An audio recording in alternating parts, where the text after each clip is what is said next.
Hello. Thank you for joining us, everyone. I'm Connor. I'm the president of Lancaster University Conservative Society. I'm pleased to introduce our guest speaker, Jack Anderton.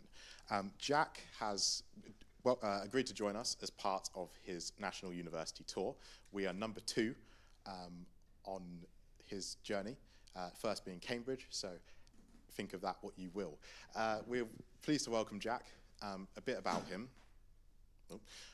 He has worked in the Reform Party. He is credited for having ran Nigel Farage's TikTok campaign during the last general election, and he currently serves in the party in an advisory role. Jack Anderton.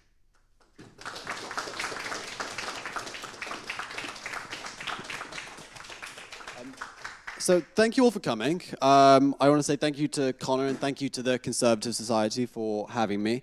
I'm aware there's a bit of a conflict on this campus, but with sort of right-wing societies. There's a Reform and a Conservative, so I'm hoping they can maybe come together and join, and basically we just sort of let the Conservative one die, Connor, and we just sort of merge it with the Reform one, a bit like the party. So I'm delighted to be here. I was reading up a little bit about this campus before I came, and I saw the news that the student union and various societies had basically tried to ban the Reform Society. We've got Jack Eccles in the audience today, who's the president of Students for Reform. I think are you president of this society, Jack, as well on campus? Yeah. Yeah, all the ones across the university, across the country. But in Lancaster as well. Yeah, yeah. So your societies, they basically tried to ban it. And I was told that although they passed a motion to ban it, legally they're not allowed to. So it was basically useless, like most of their sort of actions. And now I've been told that as a sort of way to get back at you, because legally they can't ban it, they've now essentially said that there will be no new societies on campus. Is that the case? Yeah, and they're working with Stand Up to Racism as well. Well, there you go. Yes, so they're calling everyone they disagree with racist, which is usual.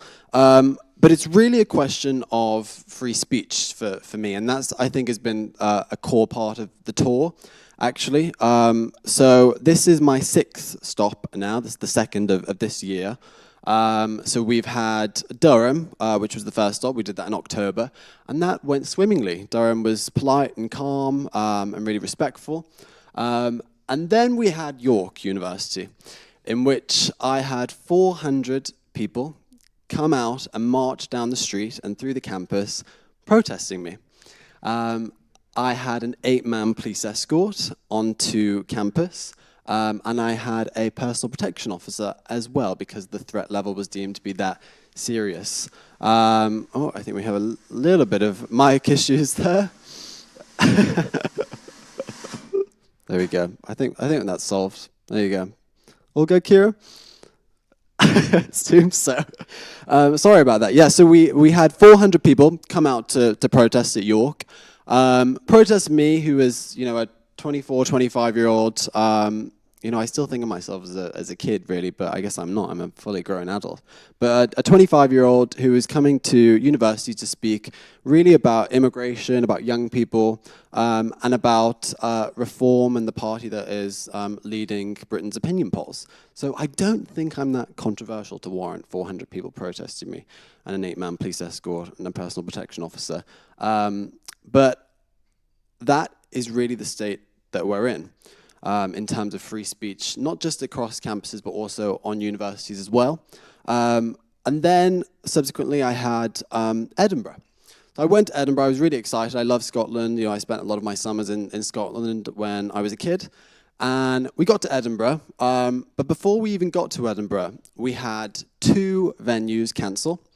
So the first venue was the university venue, and they basically said that the society didn't follow the correct paperwork, which, make of that what you will. I think that's more telling than it perhaps appears.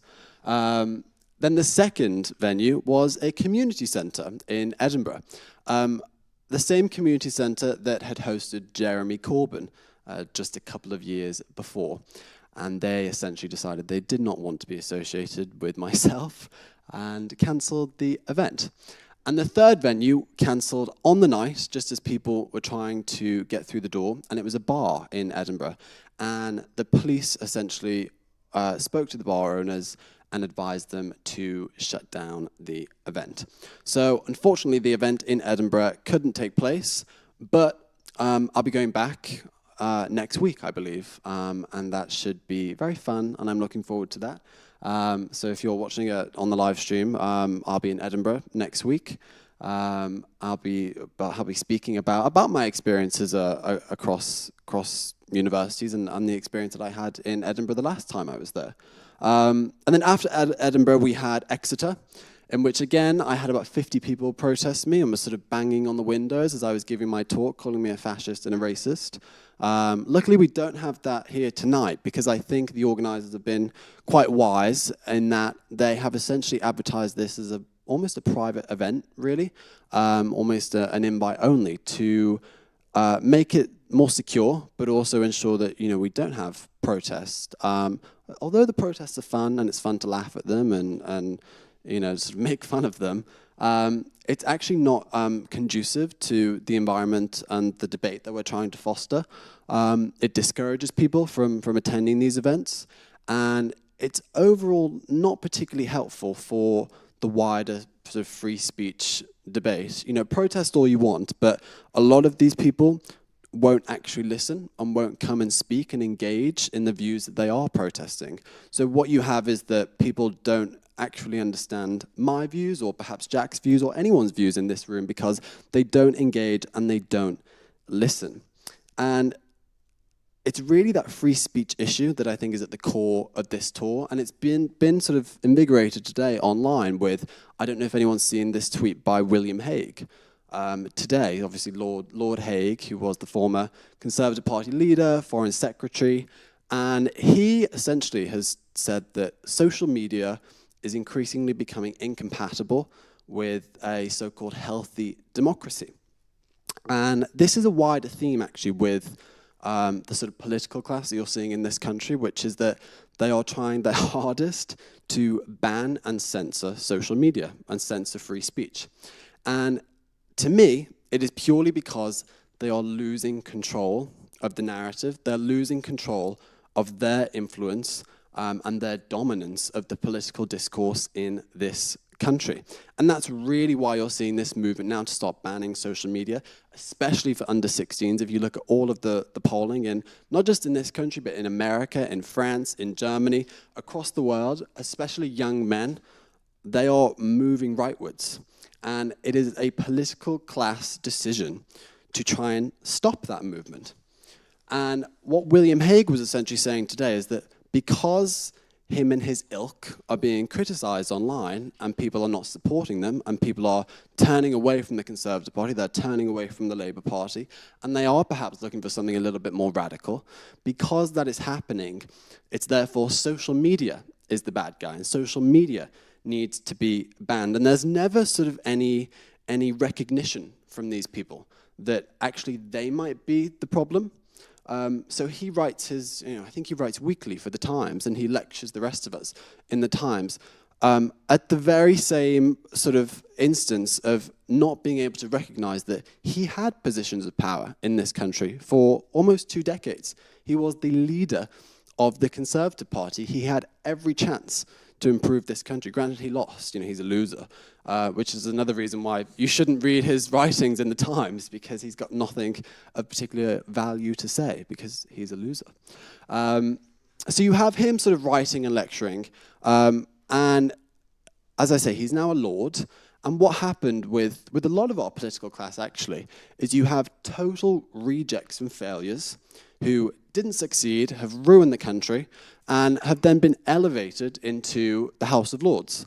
So Lord Hague gets £350 a day for rocking up at the House of Lords for decades of service, which actually were not helpful for the country and didn't benefit you or me or anyone in this or anyone watching at home. And it's a theme, actually, with Britain's political class, is the lack of meritocracy. And if you want to talk even more about sort of failed politicians and lack of meritocracy, then I think today you've seen the Peter Mandelson story. Now, he is a prime example of a failed, corrupt, and quite frankly, potentially criminal politician who is friends and was friends with a convicted paedophile. And everyone knew it. Keir Starmer knew it, and he decided still to appoint him as ambassador to the USA. Now, if you read a lot of these emails, these Epstein files that have been released, you'll find that Lord Mandelson was essentially giving away state secrets and sensitive information via a private email to Jeffrey Epstein, to a foreign citizen. Now, in any other normal country, he would be in jail. We would have jailed him. And only in Britain, and I wrote an article many years ago, sort of with the open question, is Britain the most corrupt country in the modern world? And I stand by that article today, because there is no accountability for any of our politicians and any of our failed political figures in this country. And the Lord Mandelson story is just the tip of the iceberg, and we'll see what happens and how that evolves, and whether Keir Starmer is held responsible for the decisions that he has made. Because as I stated before, he knew about Lord Mandelson's relationship with Jeffrey Epstein, and yet he still decided to anoint him as one of Britain's most premier diplomats. So we'll really see what happens there, but it's symptomatic of a wider issue of Britain's political class and rewarding failure and that sort of lack of meritocracy, because these are the exact same people that have caused the decades of decline that you are all so angry about, that I'm so angry about, that the people at home are angry about. These are the same politicians that have caused our lack of housing, which means that many of the people in this room won't ever own a home. And I'm sorry to say, it sounds really depressing, but some of you in this room will never be able to afford to buy a home. That's not right. That's not the type of country that I or anyone wants to live in. But it is the fault of these failed politicians. But it's not just housing, it's everything. You've seen the huge extreme levels of mass migration over the last couple of decades, starting really from 1997. More than about 16 million people have come to this country since 1997. The numbers are insane. And it's actually most of our population growth now is migration. So it's not just legal migration, it's illegal migration as well. We've had almost 200,000 illegal migrants cross the channel since 2018. None of these politicians have stopped it. They've made promise after promise after promise. None of them have managed to stop it. And the reason is because actually they don't care. They don't care enough to try and stop it because it doesn't affect them. It doesn't affect them. And the sense of anger and the sense of unfairness that is felt by many people across the country isn't recognized by our political class. And it's not just anger about immigration, although that is a huge, huge issue. It's anger about crime. Why are our crime rates rising? Why do people increasingly feel unsafe? And you've got Fraser Nelson in The Spectator and even The Times as well. They have all the best columnists, The Times. Haig and Fraser Nelson. But you have these figures sort of saying that, actually Britain's rosy, our crime isn't on the rise. Well, if you speak to people on the street, they have a different story. And I'm more inclined to believe everyday people going about their everyday lives than I am to listen to columnists in The Times. And I think that's actually a reasonable view. So you have crime rising, you have huge energy costs thanks to net zero. Our energy bills are sky high, some of the highest in Europe. You have crime, immigration, housing, energy. You have a broken healthcare system. The NHS just fundamentally does not work. And what's interesting is that you guys and me, people our age, when you graduate and get a job and you start paying taxes, really you won't use the NHS. So you're paying huge amounts of taxes for a system that you won't actually use for potentially decades. And it's really, again, this sense of unfairness, I think, in the wider country that is really driving forward this sort of political anger. And I think it really started and really was energized in 2015, 2016 with Brexit. And I think for many people across the country, that was a turning point for them. And that was when they decided that actually, the political class have failed this country. They haven't delivered what I wanted. They haven't made me wealthier. They haven't made my family safer. They've rocketed the levels of immigration. And you know what? I am going to send them a message. And that message was Brexit. And ultimately, I think for many people, it's been a disappointment. It hasn't been delivered in the way perhaps that it should have been. And what you've seen is that anger that sort of came about in 2016 it dissipated. It dissipated with the election of Boris Johnson. And now, over the last sort of 2 years with reform, that energy has really, really sort of found its momentum. And the energy that dissipated from 2016 has now re-emerged with reform. But it's not just reform that proves why sort of people want change in this country. You look at the Green Party as well.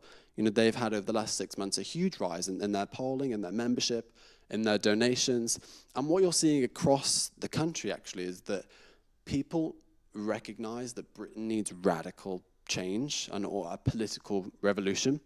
And it's about what path that takes, whether it's the reform path, whether it's the green path, whether it's a different path altogether.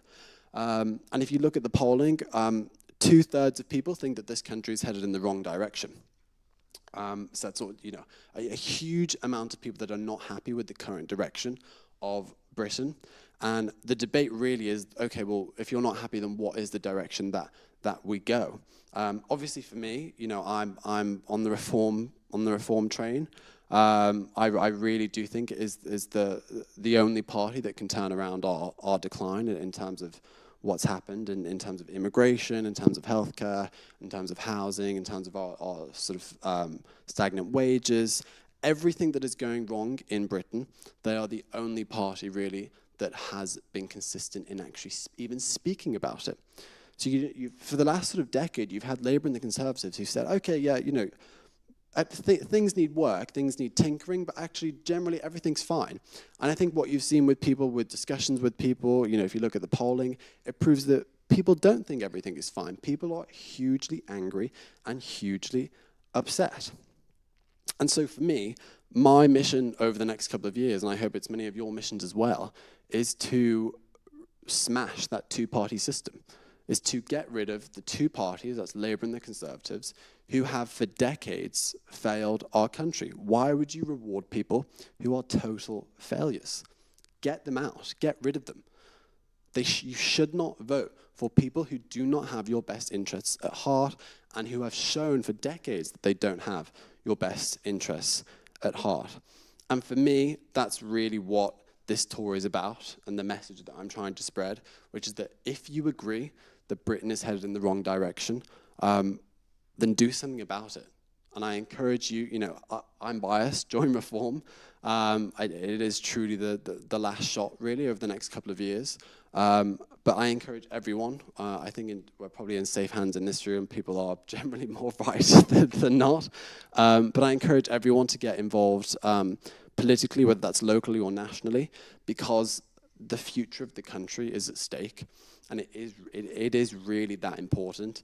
And if we don't turn things around in the next 10 years, I really do think we will be in a sad state as a country. But I don't want to end on a pessimistic note, because I do see signs of change. Reform is now the highest polling party in the country. They're about 33%. And what you're seeing is a recognition amongst not just the people of the country, but also a certain class of the political class as well. So you've had sort of Robert Jenrick, Suella Braverman. Many of you will have thoughts and opinions on those people. I respect that. But what you are seeing is a recognition that things drastically need to change, and things will change because they have to change. Otherwise, Britain will just carry on down that path of decline. And quite frankly, it won't be a place where many of us want to live, sadly. So on that, I want to say thank you all for coming, and I'm sure we'll take questions from Connor and from the audience. But the questions are always more interesting anyway. So thank you for listening to me speak, and Connor, if you want to come up and do some questions. Perfect.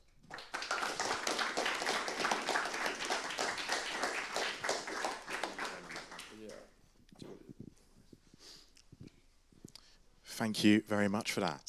Thanks for joining us. Whilst we get on with this, please do have a think among yourselves about potential questions. Is that a hand at the... If there's a question, do you want to get to it after this bit? Okay. Your team did ask me to ask you tough questions, which I will try my best to do. So I'll start with our experiences on a university campus as right-wing students, right? You mentioned this in your speech. It seems to us that the left can basically do whatever they like. They can throw up, they can throw up big Palestine encampments, illegal Palestine encampments, unchallenged for half of a year. They went on this weird authoritarian streak where they were trying to get us to say things which we didn't want to say with regards to pronouns and stuff like that. So what would Reform actually do if they were elected into office to promote free speech on campus? Well, I think one of the, I talked about a failed political class. One of the only good things that the Conservative Party did whilst they were in office was the Freedom of Speech and Higher Education Bill. And I think part of what Reform would do is, yes, try and strengthen that. But it's also about fostering that free speech culture, which events like this help with enormously. It's about being clear and setting out a path forward that prioritizes free speech, and that's why I do think events like this and societies like yours are really important, because as you said, free speech is under threat, and it's only if people get out and defend it and host events like this and say perfectly reasonable, perfectly legitimate political points and voice their political views and opinions that actually we can show and we can prove that free speech is necessary and has a place in a functioning country and a functioning democracy. So as for Reform, yes, I think strengthening that bill, but also it is about fostering a culture of free speech across the country. Definitely, thank you. So you mentioned, and a few other figures, I think Jacob Rees-Mogg, for example, have mentioned the idea of uniting the right. That is the Conservative Party, or whatever's left of it, uniting with the rest of the Reform Party to create some sort of unified right-wing force. Is that something you would advocate for? No. There is only one party on the right that matters currently, and that's Reform.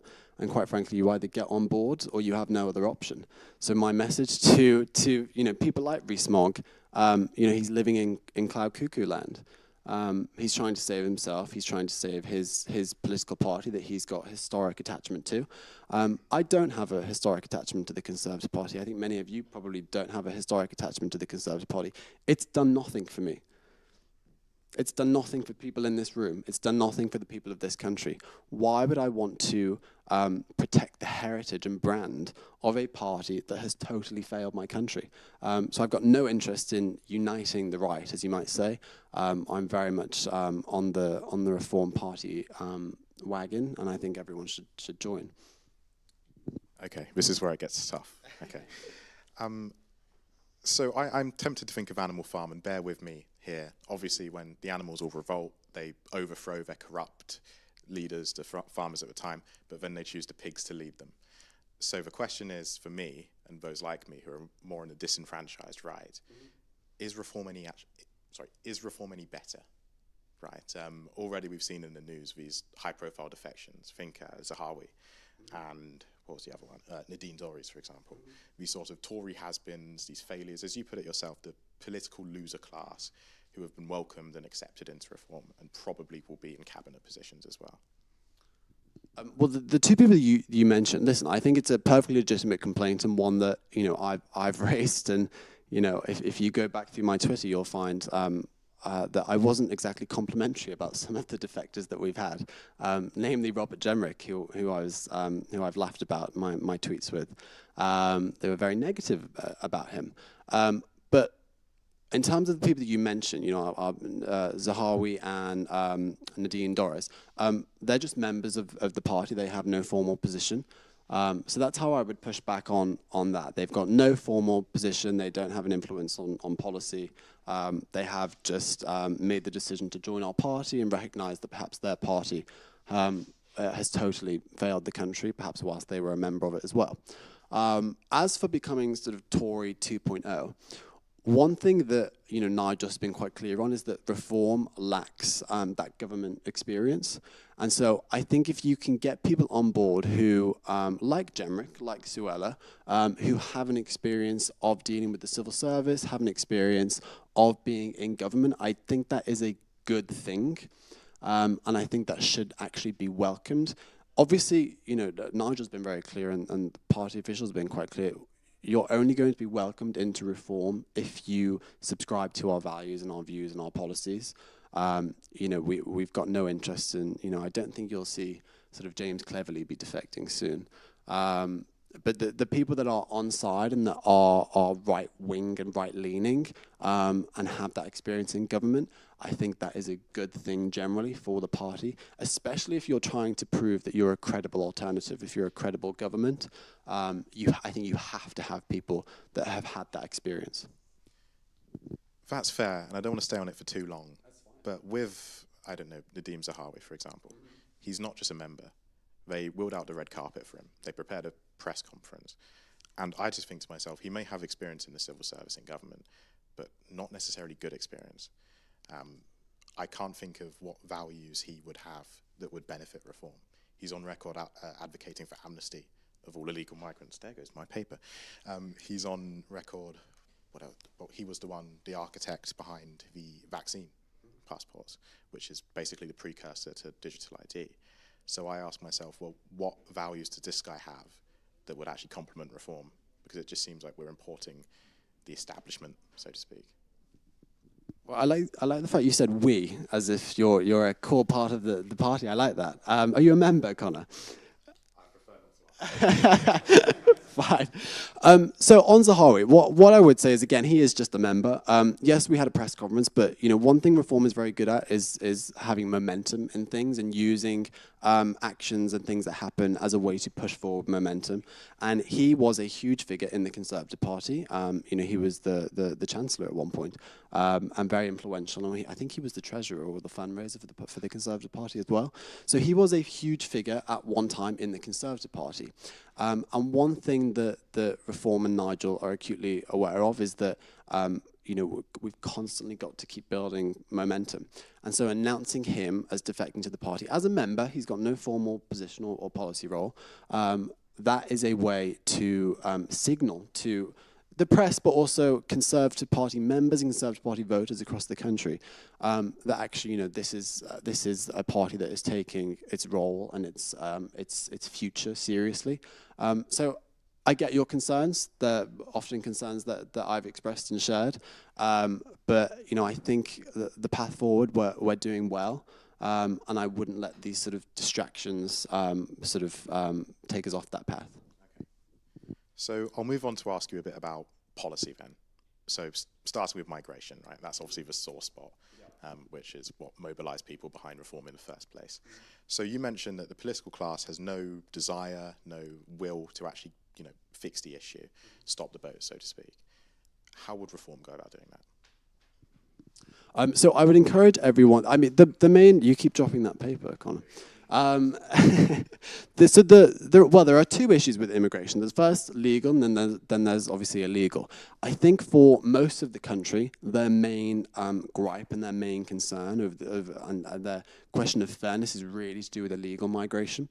And for reform, that is the sole focus, I think, for the first couple of weeks in government.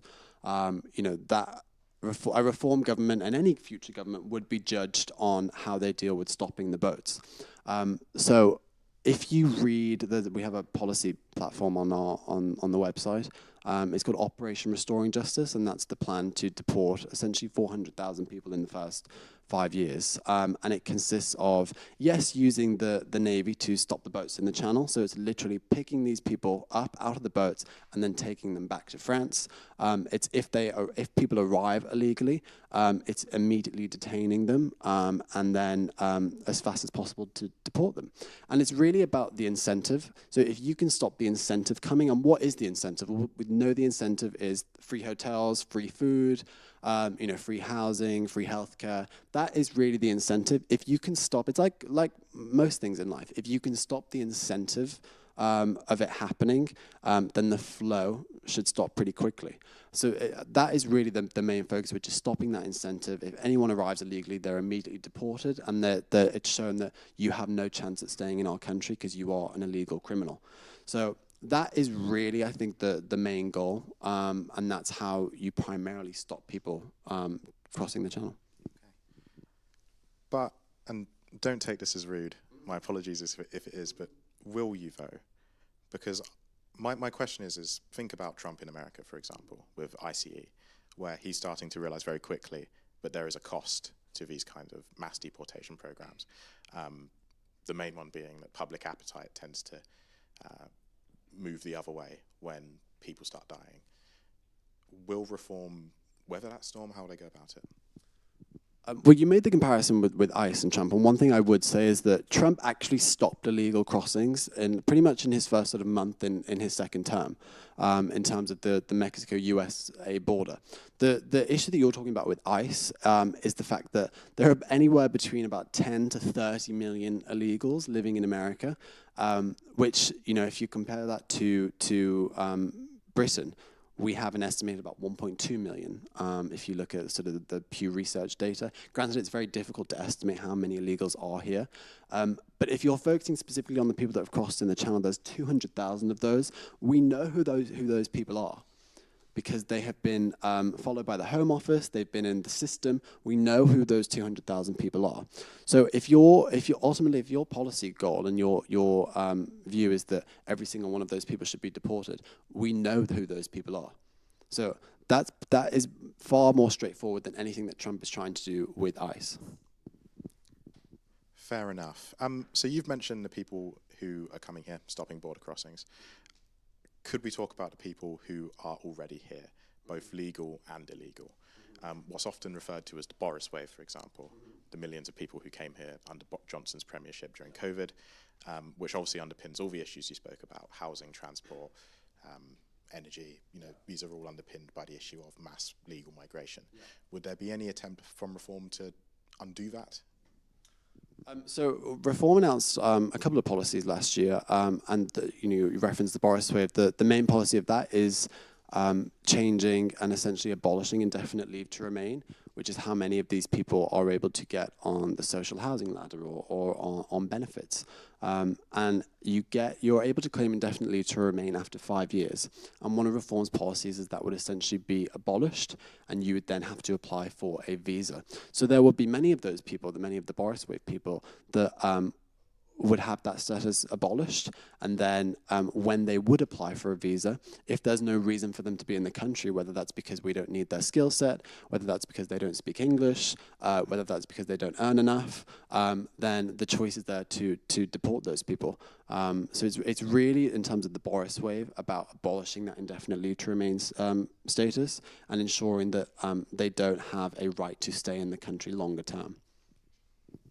Thank you. So we can turn back to, that always throws me off, we can turn back to the party itself then. So I go back to the idea of, is it any better? Because we've already sort of seen the political infighting, the sort of net zero one in, one out policy with their MPs. Think Rupert Lowe, for instance, and even party management people, Ben Habib, who were forced out, essentially. So for me, the writing's on the wall, where that same pattern of Tory infighting seems to be rearing its ugly head in reform. Ben Habib was not forced out. Ben Habib was very sensitive, I think is fair to say, is a sensitive man, sensitive soul, and he didn't win his seat. He didn't win, he didn't become an MP in 2024, and quite frankly, it wasn't feasible that he would remain the deputy leader of the party. He was told that, and he decided to go his separate way. Whether that's with Advance or whatever it is that he's working on, I think he's decided actually to be the sort of anti-Farage, anti-reform train, which isn't really conducive or helpful to the rest of the country. It isn't helpful to you. It isn't helpful to anyone in this country or anyone in this room. If you look at the Gorton and Denton by-election, he is essentially fielding a candidate because he doesn't want Reform and Nigel Farage to win. Now, that is bitter.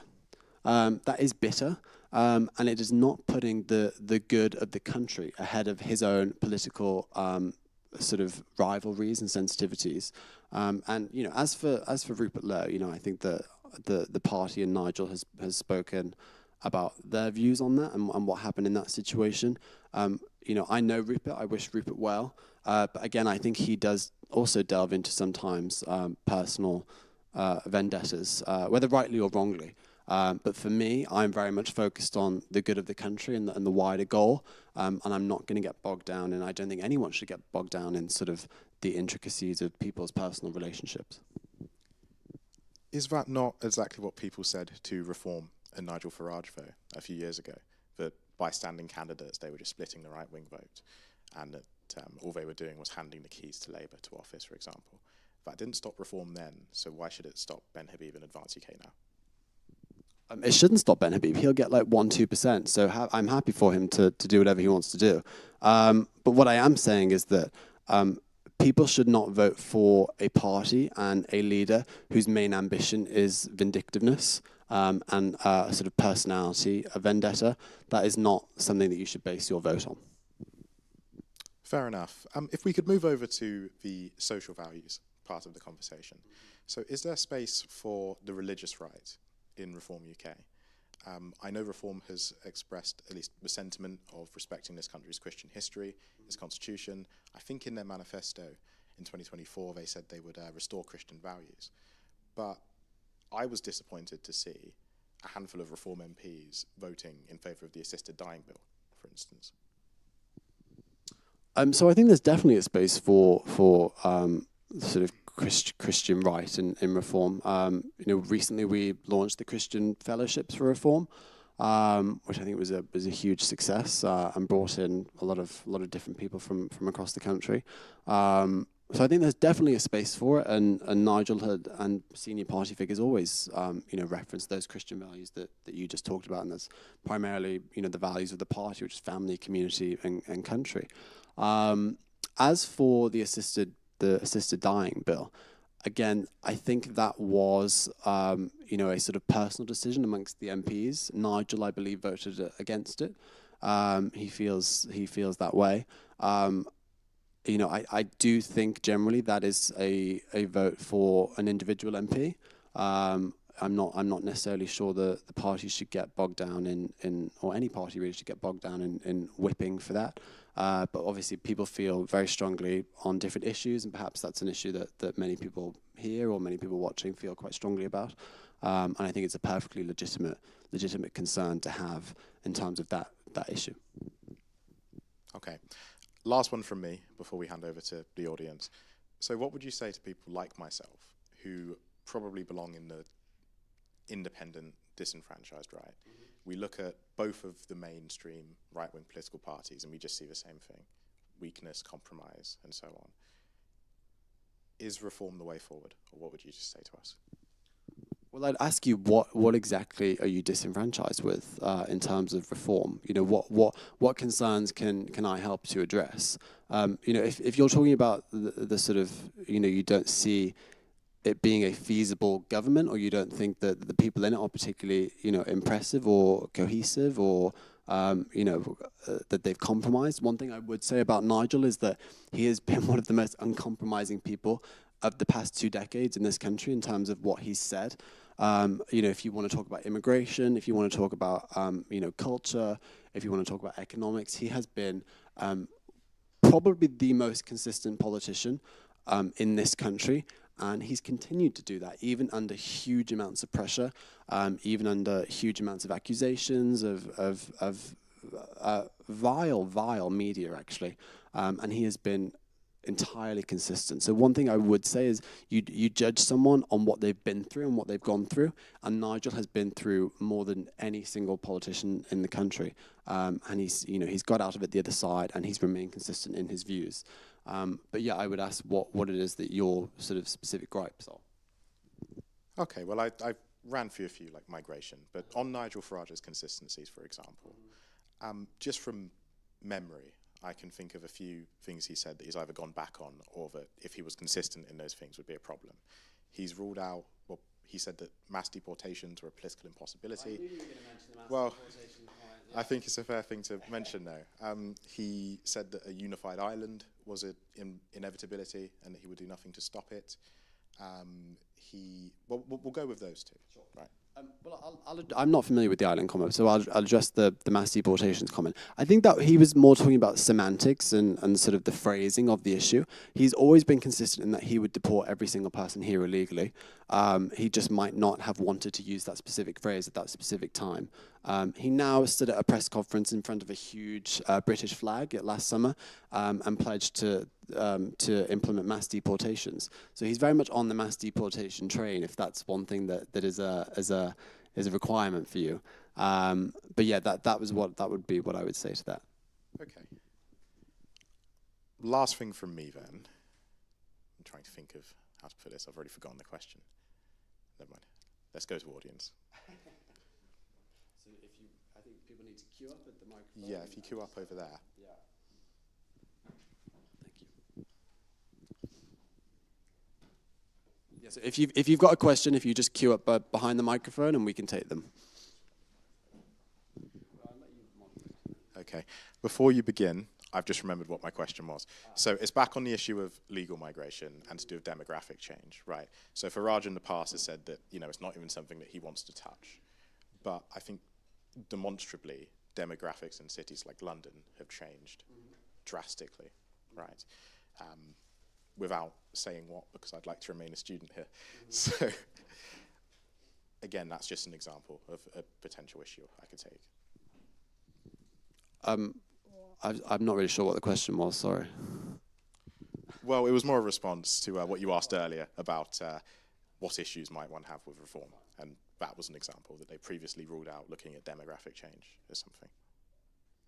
You don't have to answer. No, I'll add that Nigel was the first politician to start talking about demographic change in the early 2000s. So I'm not really sure that is something that you can critique him on. If you remember the Breaking Point poster in 2014, 2015, he was the only person talking about this. So one thing that I find with a lot of young people, and I used to find it, is that we're in such a rush, and that we are, I think, more radical as young people. And one thing that Nigel has really taught me is patience. And that's about taking people and taking the public along with you on a specific issue and with a particular narrative and with a particular phrasing. And I've learned, in general, to trust Nigel. He generally knows where he's going and what he's doing. He's been the most successful politician of the last sort of 3 decades. So I know that might not mean much to many of you, but trust him, because he really does have the best interests of not just the party, but also the country at heart. Fair enough. You mentioned about the NHS and how it is not fit for purpose, which it definitely speaks to me a lot. But I just wonder that Reform UK in the last election, their promises to the NHS, if memory serves correct, was 17 billion and greater than any other party. I just wonder what might have changed, or what things what things might be happening now. So the manifesto you're referring to, or the contract for the people, is no longer the official party policy document. So I think it was referred to as a direction of travel document, and that's not necessarily where we would go if we form the next government. In terms of health policy, Reform is expanding its policy offering. It's primarily focused on immigration and home affairs. Recently, we had a crypto policy announcement as well. So what you're going to see over the next couple of months really is a fleshing out of some of that policy. The policy team is being built in HQ. So I can't give you specifics on healthcare policy, unfortunately. But what I will say is that's actively being worked on within the party. And obviously our chairman's Dr. David Boyle. He's a former doctor as well. So there are people that have experience in the field that will be advising on policy. Evening. So I want to ask a more cultural question, and obviously working in social media, I think you'll understand that the right do much better. The left can't mean being a constant phrase that we see. However, with that, you are seeing more kind of actual far-right content online. And my kind of question is, with younger people maybe being more radicalised, Reform kind of almost seems like a centrist party in that sense. So how do you combat this actual rise in, right-wing ideology online if people turn to Reform, for example, say there's not too much more to the party other than immigration, the policies aren't necessarily right-wing. How do you combat that, and how do you actually make yourself a right-wing alternative in this obviously changing world and social media? Well, I would fundamentally disagree with you that Reform is a centrist party. It is the only right-wing party in the country. It might not be as perhaps right-wing as you might wish it to be, or as other people in this room might wish it to be. But again, I would go back to the point I made previously, which is that I know myself, and I know that young people are really hungry for change and are more radical. I guess you're referencing the sort of Nick Fuentes's of the world and whatever else. But if you're building a national political party, that you want to form the next government, you've got to take a big enough percentage of the public along with you to vote for you. And quite frankly, making sort of Nick Fuentes TikToks, I don't think is necessarily going to do that. So in terms of that sort of radicalism, again, what I would say to people is get involved. Stand to be a candidate, be a member, contribute to the policy forums. If you're wanting to push a specific issue or a specific campaign, and you want to try and push not just Reform, but any party in a specific direction, then the best thing that you can do is get involved and make your own sort of TikToks and memes and whatever else it is. But yeah, one thing I would say to young people, and again, it's a lesson I learned, and it's a lesson I learned working with Nigel, because I used to be, more radical than I probably would admit, but it's something that Nigel and Reform has really taught me is patience, and it's about bringing a mass group of people with you, and you don't do that immediately, out the gate by being, perhaps, more controversial than you necessarily need to be. But I hope that's answered your question. Maybe I'd ask a quick follow-up. Yeah, sure. So let's just say the immigration kind of issue, which obviously is a central part of Reform and why a lot of voters are turning there. Obviously, it's not an issue that really gets fixed, but when that isn't the main national concern, how does Reform then cement itself as a national right-wing party? So it's a good question. So obviously, yes, you're right. Immigration is the biggest issue at the current point. But again, I think I'd reference sort of cultural values. It's about, again, going back to that free speech culture. It's about creating a British culture that is inherently right-wing. I think if you look at many things across the country today, many experiences even feel sort of inherently left-wing.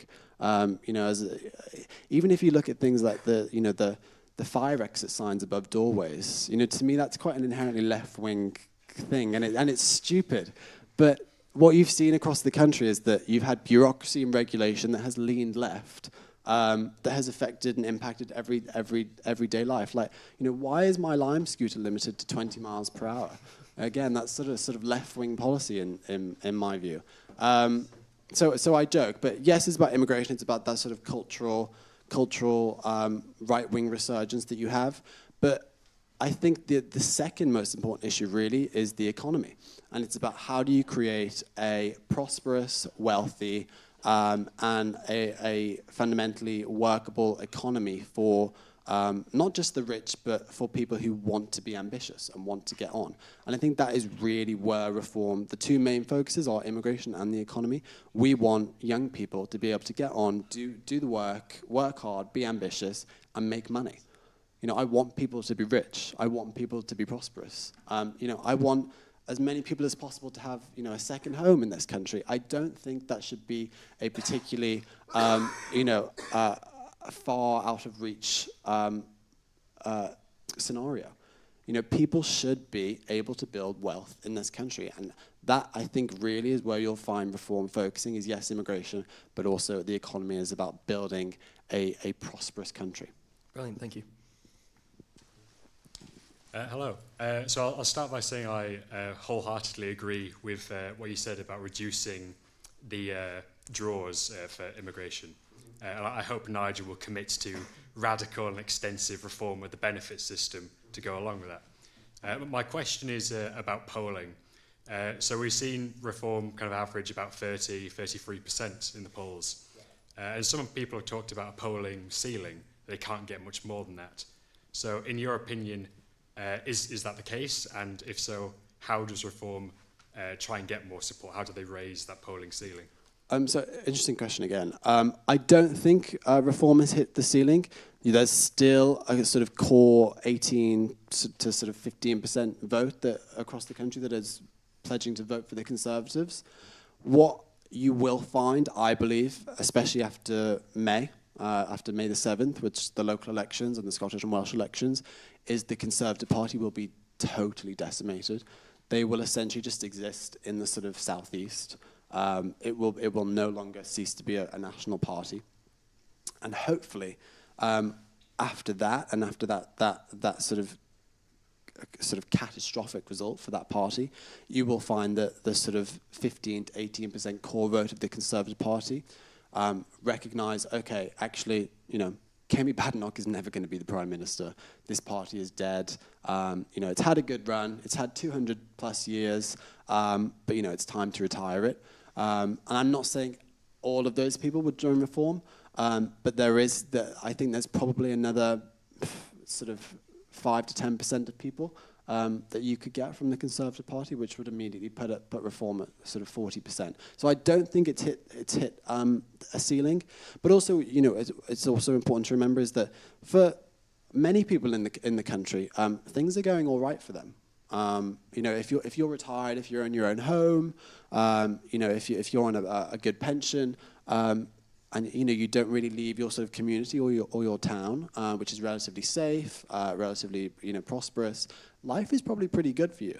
And it's only perhaps maybe if you start to think about the well-being of your grandkids or the well-being of your grandkids' grandkids, that you maybe might realize that, okay, actually this country is headed in a wrong direction. Things might be good for me, but they're not necessarily good for the future generations. So no, I don't think there is a ceiling, but the onus is on the party, Reform, and I guess me and anyone else who supports the party as well to try and convince as many people as possible. I'm sure we'd be in a much better position if more people had that conversation with themselves about what country they would like to leave behind.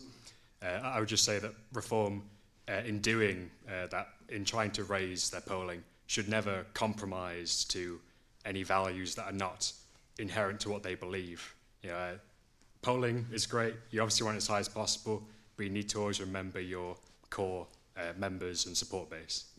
I agree, and don't worry, I'm always banging the drum for that. Yeah, well, thank you very much.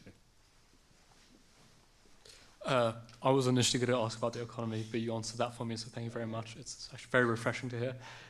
Another question I did have, though, was when it comes to political power and how we can best use it. We've seen with ICE in America that things which are very naturally popular, such as mass deportations in America, very quickly stopped being popular on the way that it went ahead. You did talk about schematics and rhetoric momentarily, and I think you went over a little bit. But how can a future Reform government make sure to make as much change as possible while still understanding that they have limited political power as a new government? Yeah, so I think it's a super important issue, and one thing that is super important is that policy shouldn't just be deliberately controversial, and how you execute it then shouldn't also be deliberately controversial. So I think what you found with the sort of Trump admin and the Trump administration is, yes, through their mass deportations, I think it's absolutely the correct policy, and obviously, everyone illegally should be deported. But what you found is that they've decided to almost do a sort of PR campaign that highlights the most sort of almost cruelty to how they're doing it. And most people aren't cruel. Most people are nice people. They do their job, they go to work, they come home, they look after their kids. Most people are pretty nice. They don't necessarily want to see the types of things that perhaps you do have to do if you are deporting these people. They want to vote for it, but they don't necessarily want to see it. So I think part of any government's sort of campaign, if they are to engage in mass deportations, is you do it quietly, and you do it sort of numerically. So there's no posts of sort of an illegal migrant screaming and shouting being detained by ICE. There's a simple graphic, Reform UK or whichever government, the UK government has deported 10,000 people this week. They're all on a flight home, and you keep it quite sort of cold and sort of impersonal. Okay, yeah, brilliant. One other quick question. We usually find ourselves in the pub afterwards. Will you be joining us? I always make a point to come out with all of you afterwards, so yes, I will. Brilliant. Okay, thank you very much. Okay, well, we have both seen a plethora of videos of people being attacked on campuses, right-wingers. I saw one where the police told them they deserved it for being offensive. Just when reform gets in power, how do we properly crush this poisonous, cancerous, politically correct kind of culture we see on campuses? As when we go out, sometimes there's aggressive lefties here and there. Just how do you properly kind of crush this culture of evil? So again, I think events like this are important. One thing I would politely suggest is that actually next time you have an open invitation, I appreciate why you've done it for security reasons, but as many people as possible need to see that the views expressed in this room and the views expressed by me, the views expressed by Connor, are not particularly controversial or evil or dangerous. They're views that half of the country agree with. And in terms of a culture of, the police, I think what you'll find is that most police officers don't want to be called out to universities I'm sure that the 8-man police escort that I had in York weren't exactly thrilled that they were spending their evening protecting some 25-year-old kid at York University. Most police officers want to get on and actually deal with real crime. So I think part of that is changing the speech legislations as well, which means that, quite frankly, I don't think there is such a thing as hate speech. There's incitement to violence, but there's not hate speech. No speech is inherently hateful. Because all speech is subjective and based on your own personal views and opinions. So I think that's a huge part, and you go back to a sort of free speech culture. It is about reversing the sort of hate speech and hate laws, really. And again, going onto social media, people should not be being arrested for tweets in this country. It's a total waste of everyone's time. It goes totally against the views and the history of our country, and it shouldn't happen. I'm sorry, I was about to go. I just remembered I had another question. Would it be fine for, in your mind, in your ideal society, for some people to be arrested for tweets, not right-wingers?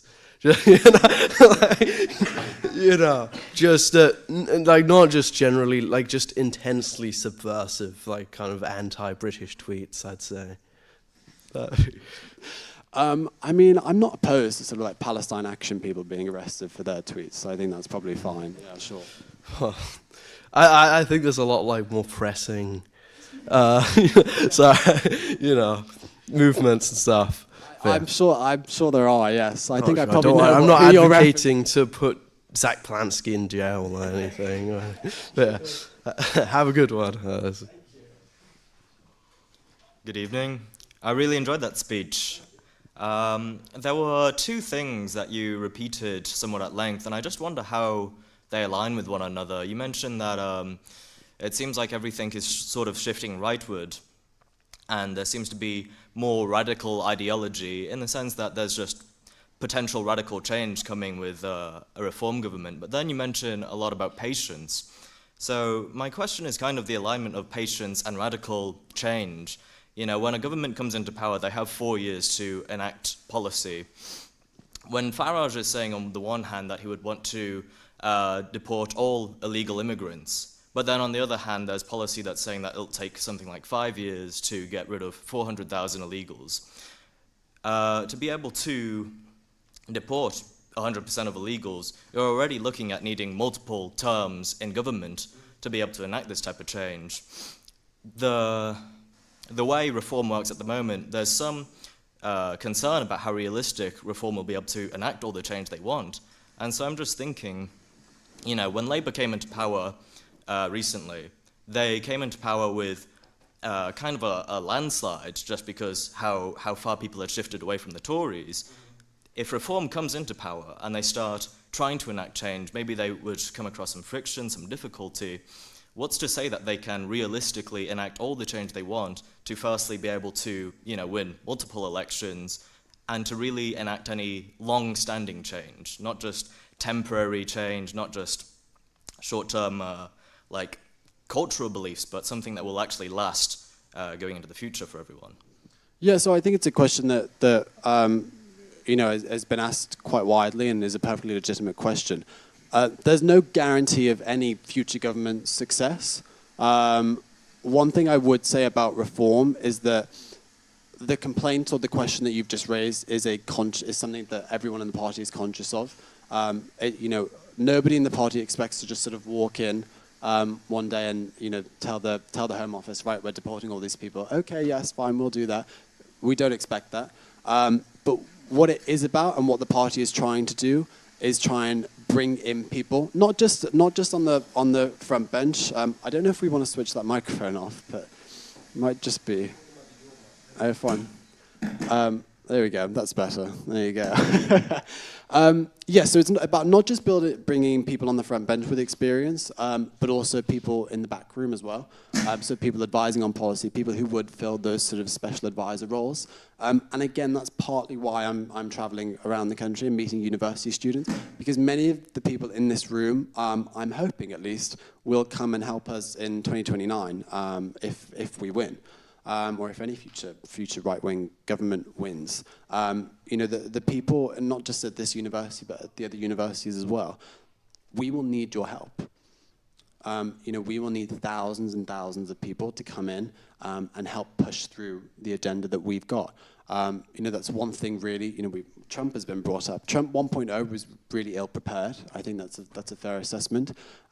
He appointed sort of Republican establishment, you know, Republicans who hadn't necessarily even been pro-Trump. They were just as a part of the Republican Party. Obviously, the situation aren't exactly the same because the civil service is supposed to be impartial. Obviously, we all know the reality of that. And what you would see with the Reform government is more political appointees, which is why, again, you know, the list is being compiled of people that have offered to help, because we will need thousands of people to enact the agendas that we've got. So I hope that's sort of partly answered your question, but it's definitely a conscious action that we are aware that if we get into government, we have to deliver. Otherwise, if we don't, the level of anger that you'll see across the country will be like nothing you've ever seen. And you know, I think if reform wins and doesn't do what it says it's going to do, you risk huge civil unrest in the country, and then not just a political revolution, but perhaps a real revolution. And that's, you know, not necessarily a point where we want to get. Yeah, that makes sense. Thank you very much. I'm back, sorry. Hello again. I'm going to apologise firstly to yourself, Mr. Eccles, because you won't like this question, and also myself for publicly defending William Hague on the internet. I'm sorry. But you called William Hague a loser. And politically, obviously, Nigel Farage has been around a long time. And, you know, we are seeing success now, but you look how many times he ran as an MP. You look at all the projects he's tried. Reform's the one that's taken off. UKIP was a failure. Obviously, Brexit happened awfully. Brexit would not have happened without UKIP. I'm not sure you can call UKIP's mission a failure. UKIP's mission was to never be elected into a government. UKIP's mission was to always to act as a pressure group on the Conservative Party and on the British political space to push for that EU referendum and to push for Brexit. So with the greatest respect, I think that calling UKIP a failure is wrong. I agree, but Nigel Farage didn't become an MP at any point. Obviously, he was on the outside shouting in. Calling William Hague a loser, who is obviously one of the most, you know... He lost. Yes, but he's got a very, very good history in politics. As you said, he was leader of the Conservative Party. He's never led a political party that has been leading in the last 200 opinion polls. Okay, well, Nigel Farage hasn't won an election yet. He's not the leader, he's not the Prime Minister. It hasn't happened. We're talking hypotheticals here. And this is a man that has been around for a long time. I just think it's really disingenuous to call I'll Hague ask you a loser. question. Who's more influential, William Hague or Nigel Farage? Of course it's Farage. But So then, William Hague's a loser. well, yes, as I said, I will agree with that. But calling William Hague a loser and yet not Farage is, again, as I said, disingenuous. And until 2029, until something changes, I think putting Nigel Farage in a different ilk, I think it is kind of a kingdom of Nigel Farage. And it's what we've seen in America with Trump. And it's why you're seeing a lot of the American right turn on Trump, because he's a character above a party. That's what's happening here with Nigel Farage. As soon as he's gone, Reform don't have a party. So I would push back against that. One thing that, again, the leadership of the party is acutely aware of is if Reform do as well as they're expected to do in May at the local elections and with the Welsh and Scottish elections, you create a generational party because it will have generations of candidates of all ages, of all talents, of all backgrounds. And again, what you're seeing over the next couple of months is that the team will be fleshed out with the party, and it isn't just the Nigel Farage show, but I think that accusation will become less and less credible to make over the next sort of 6 to 12 months. Yeah. Thank you. As I said, I don't mean it with any disrespect, but No, it's fine. Don't worry. Thank you. Hello. I believe on your X profile for quite a few years now, even back when it was Twitter. Thank you. There has been in the bio just one word for the most part, meritocracy. So I'd just like to ask, what does meritocracy mean to you? And what do you think is the future of meritocracy in Britain with or without your vision being implemented? So it's an interesting question. I sort of touched on it in my speech. I mean, meritocracy to me is about having the best and the brightest of this country. It's very simple. The best and the brightest of this country allowed to progress, and the talented people allowed to flourish and reach heights that they wish to. What you've seen in Britain, I mean, really since the sort of Second World War, is you have a sort of entrenched political sort of aristocracy, and an entrenched sort of, people call them elite. I don't think these people are particularly elite. You look at William Hague, he is not someone that I would define as an elite individual.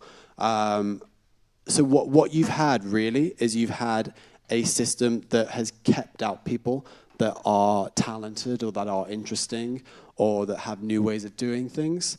And even the people that they do sort of let in. I would put Dominic Cummings as an example of one of those people that they let in who wouldn't have usually have been. And even then, he was sort of gotten rid of, and he's no longer, he's a spent force. But in terms of meritocracy in a wider country setting, if you look at the university system, I think that's a huge blockage to meritocracy. There are far too many people going to university and far too many universities in general. And what you've got currently is a really credentialized system, which is that most young people in the country need a degree because most jobs that they're applying for require a degree. And that never used to be the case. It shouldn't be the case. So what you've seen really is that Britain has a very credentialized system, and it doesn't enable perhaps people who don't want to go to university, who didn't go to university, to be able to get by on their talent alone. And to me, a piece of paper does not signal that you're talented or that you're intelligent or that you're someone worth elevating. It doesn't indicate that you're not, but it's not a necessary indication to me. So I think that's a huge part of the sort of meritocracy vision, which is that you move away from a sort of credentialized system. Thank you.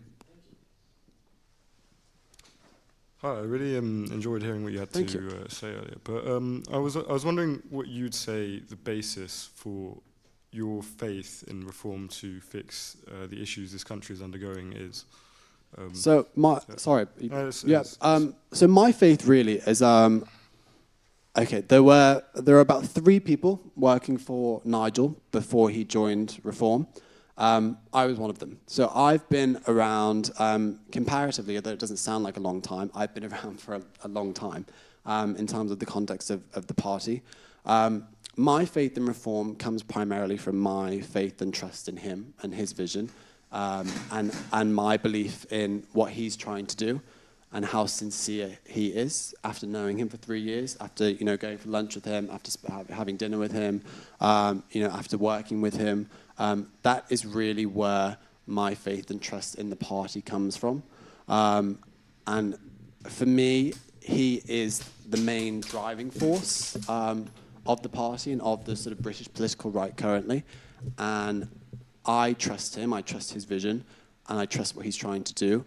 So for me, primarily, it's the leader of the party that is why my faith is in Reform. Oh, yeah, this is still working. yeah, that works.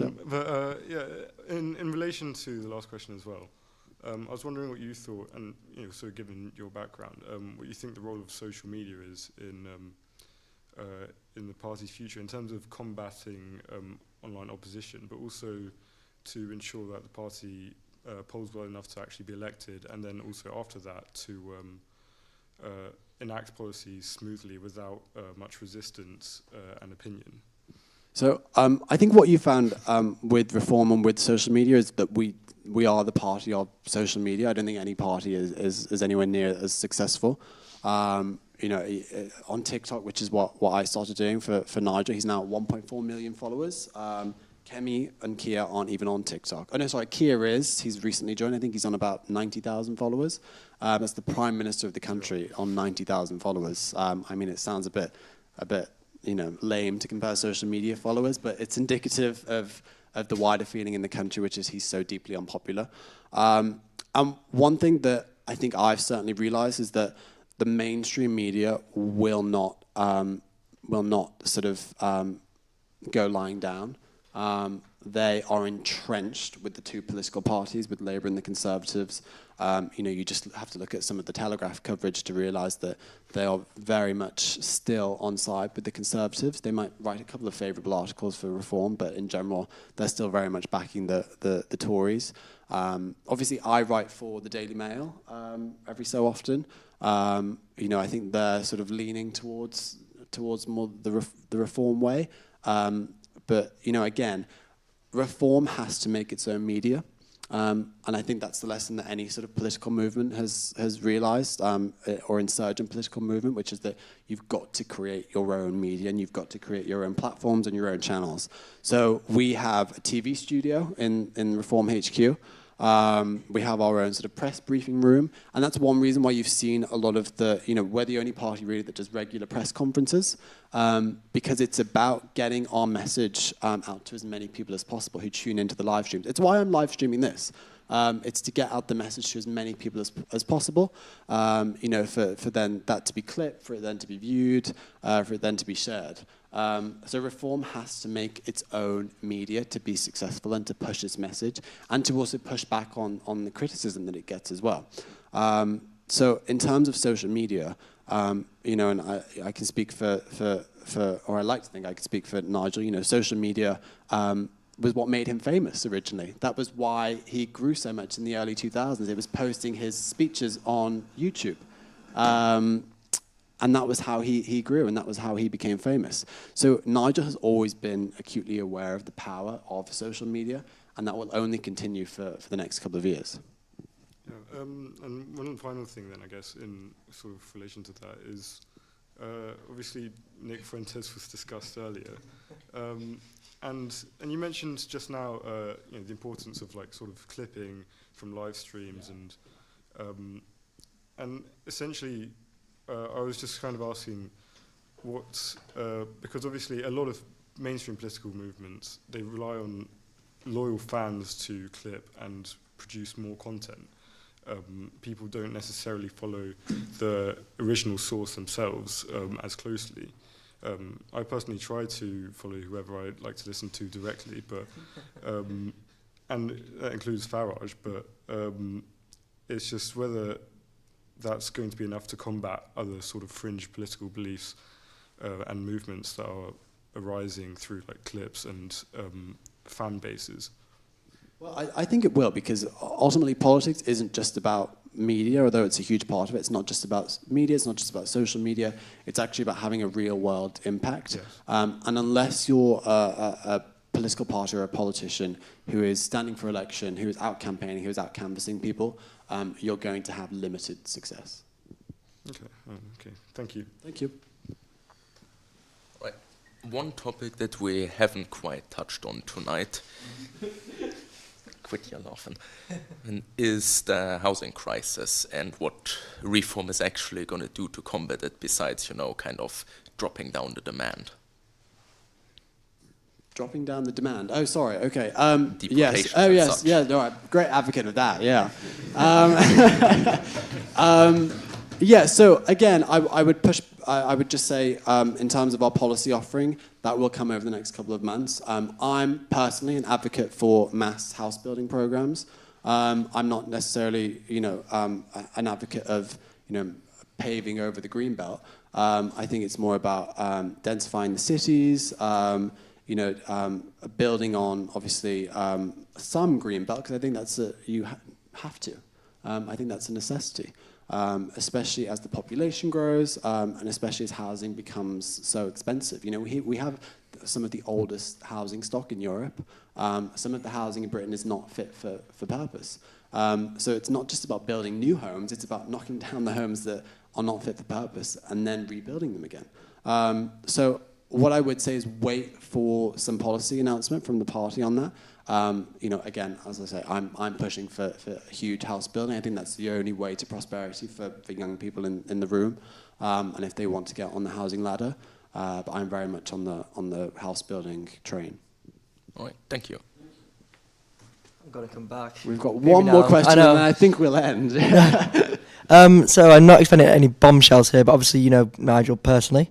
I mean, when you see a lot of the videos online, and you know, he seems like me and other people in here enjoys a beer and a fag. And what's he like, you know, behind closed doors? Is he someone you really think has that temperament to be a leader of this country? He is exactly the same as you see him on television and in the social media clips as he is in person.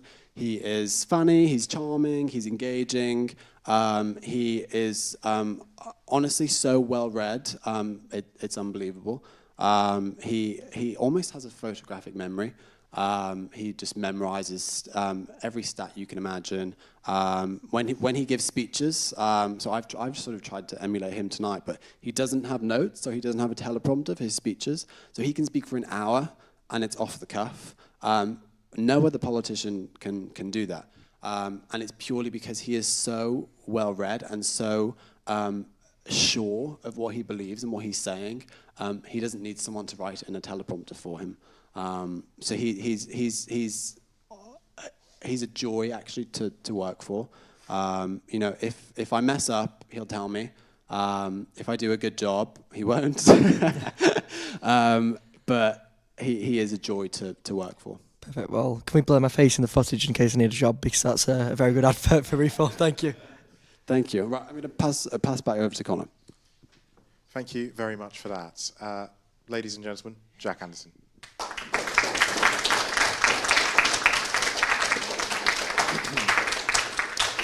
So the plan is, from now, we're going to go into town. You're all welcome to join us. I think the rallying point will be the sun.